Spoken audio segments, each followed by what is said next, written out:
제 책의 2000년 파트 요약강입니다. 제 책의 다른 장 같은 경우는 단일한 주제를 다루고 있죠. 근데 2000년도는 물론 단일한 주제를 다루고 있지만 굉장히 다양한 미술이 폭발한 때가 2000년도거든요. 가장 도드라진 키워드를 뽑으라 그러면 그 일상이라는 미시담론을 뽑을 수 있을 것 같아요. 이때 중요한 시대상으로는 2000년도 6월 15일 날 남북 정상이 평양에서 만나서 남북 정상회담을 했죠. 그래서 냉전이 약간 종식되는 그런 분위기가 조성이 됐고, 그에 말에 김대중 대통령이 노벨 평화상을 또 수상했어요. 하지만 물론 이 평화는 오래가지 못했어요. 그리고 대학가에 무지개 머리를 한 회사 대표가 광고 모델로 나와서 좀 화제가 되기도 했습니다. 이 사람이 안철수 씨인데요. 광고 제목이 안철수가 변했다 였어요. 우리가 지금 현재 안랩으로 알고 있는 안철수의 그 회사 이름이 그때 사명을 바꿨거든요. 원래 이름은 안철수 컴퓨터 바이러스라는 꽤 긴 이름이었습니다. 근데 그때 2000년도에 안철수 연구소로 이름을 바꿔서 이때 이렇게 사명을 바꾸면서 회사 대표가 머리를 무지개색으로 하고 재기발랄하게 등장하는 그런 광고가 나왔는데, 이것은 그 탈권위의 시대 그리고 어떤 개인의 등장이 부상하는 시대의 순간처럼 보이기도 했습니다. 2000년대는 그 시민운동이 제도 권력을 위협할 정도로 위력을 갖게 된 때가 또 2000년도예요. 총선 시민연대라고 부패한 정치인은 공천하지 말라라는 낙천 운동이 시작됐던 첫 번째 해가 2000년도였죠. 여기서 발표한 부적격 후보자 가운데 거의 절반 이상이 공천을 받지 못할 정도가 됐어요. 이런 낙천 운동이란 대중운동은 호응이 굉장히 컸습니다. 하지만 낙천 대상자들이 대부분 보수정당 공천자들이어서 당시 집권 여당이 민주당을 지원한 시민운동 아니냐라는 그런 비난이 있었고, 이런 시민운동을 홍위병에 비유하는 이문열의 칼럼이 나오기도 했습니다. 실제로 헌법재판소에서는 낙천 운동이 위법이다 라고 이제 판시를 했죠. 제가 제 책에서 2000년대 미술을 규정하는 제목으로 아주 오래된 불행류 일상이라고 제목을 달았죠. 그러니까 무거운 화두를 털어버리고 일상의 삶에 주목하는 그런 기획전들이 2000년도 전후에 굉장히 많이 쏟아져 나와요.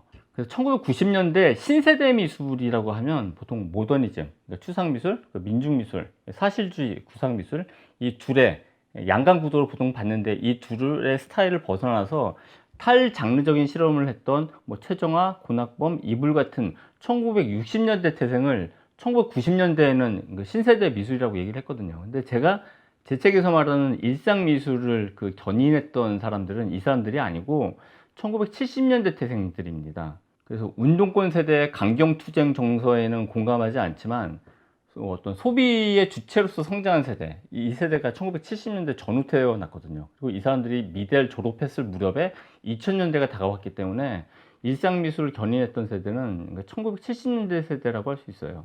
일상이 중요한 주제로 이렇게 부상하게 된 여러 배경 가운데 하나는 고령화랑 저출산으로 인해서 1인 가구가 늘어난 것도 일단 있고, 그리고 개인의 삶이 굉장히 중요해지는 사회적인 분위기도 있습니다. 일상 그러면 미대생이나 미술 작가가 자기 작업의 주제에 대해서 설명할 때 단골로 내놓는 키워드가 일상이거든요. 이 말은 일상이라는 것이 굉장히 중요한 주제라는 것이지만 역설적으로 그만큼 변별력이 없는 평범한 주제라는 뜻이기도 해요. 그래서 일상을 다루는 미술가 가운데 주목받은 작가는 일상을 자기 스타일대로, 자기의 독자적인 스타일대로 만든 작가들입니다. 일상미술의 대표 작가들이 대개 1970년대 태생이라고 말씀을 드렸는데, 황주리도 일상미술의 그 맹합격이 되는 작가라고 할 수 있어요. 이분 세대가 70년대 세대하고 좀 많이 다르죠. 10년 이상 차이가 나죠.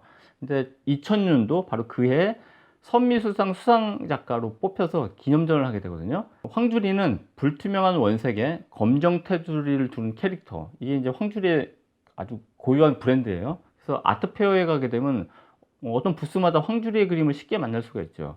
그래서 만화를 빼닮은 좀 일러스트레이션 풍의 어떤 소묘 그림, 그래서 미술을 어렵게만 생각했던 보통 사람들의 마음에 어떤 진입장벽을 좀 낮춰주는데 영향력을 많이 행사한 작가라고 할 수 있고, 지금 보시는 장면이 2011년도 네이버 화면이에요. 2011년도 크리스마스 이브랑 크리스마스 때 네이버가 황주리의 이미지를 자기네 그 로고를 갖다 꾸미는 데 사용했습니다. 이거는 네이버가 황주리의 그림이 대중적 소구력이 있다고 판단했기 때문에 이런 조치를 취한 거겠죠. 노성민은 일상미술을 견인했던 1970년대 태생, 1971년생이니까요. 일상미술 대표 작가입니다. 반려동물 문화, 그리고 그림하고 글이 짧게 결합된 그 의사소통 플랫폼, 이게 SNS죠. 그리고 독립출판, 그리고 개인주의. 제가 지금까지 쫙 나열했던 것들은 2010년도 전후에 우리 사회에 확산된 가치관들이거든요. 근데 노성민은 이 모두를, 그러니까 반려동물 문화, 글과 짧은 글이 결합된 플랫폼, 그리고 독립출판, 개인주의, 이 모두를 1990년대 후반부터 꾸준히 탐색하면서 자기 작업으로 만든 사람입니다. 그래서 지금 보시면 이 책, 이건 노성미의 책인데요. 그림하고 글이 같이 있는 노성미의 독립출판 책입니다. 그래서 겉표지도 자기 마음대로 만들었죠. 이게 총 500부로 만들어진 책이에요. 한정판. 저는 500부 가운데 478번째 책을 작가로부터 선물 받았습니다.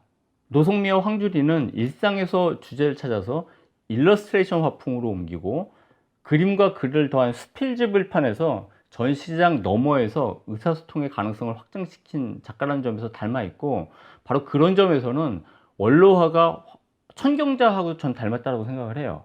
이처럼 2000년대와 함께 개인이 중시되는 시대, 개인이 중심이 되는 미술의 시대가 열리게 됩니다.